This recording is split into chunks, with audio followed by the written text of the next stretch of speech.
வாடகை வீடுகளுக்கான வாஸ்து சாஸ்திரம் பற்றிய ஒரு சுருக்கமான பார்வை இதோ.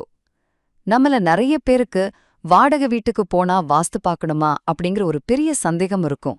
ஆனா வாடகை வீட்லயும் இந்த வாஸ்துவோட ஆற்றல் எப்படி வேலை செய்யுது, புது வீடு தேடும்போது நீங்க எதெல்லாம் கவனிக்கணும்னு இப்ப பார்க்கலாம்.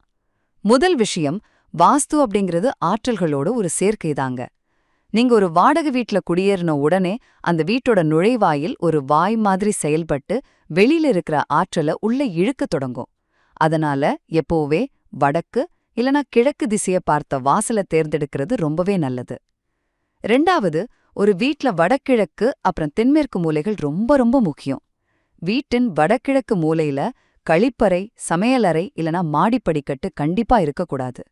அதே மாதிரி தென்மேற்கு மூலையில எந்த ஒரு பள்ளமோ கழிப்பறையோ இல்ல சமையலறையோ வராம பாத்துக்கிறது ரொம்ப அவசியம்.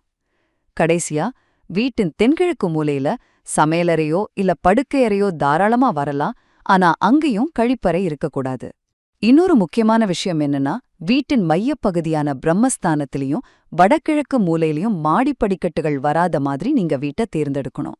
ஆக, அது வாடகை வீடாகவே இருந்தாலும் சரி, இந்த அடிப்படை வாஸ்து குறிப்புகளை பின்பற்றி நீங்க வீட்டை தேர்ந்தெடுத்தா அது உங்க வசிக்கிற உங்களுக்கு நிச்சயமா நேர்மறை ஆற்றலையும் அதிர்ஷ்டத்தையும் தேடித்தரும்.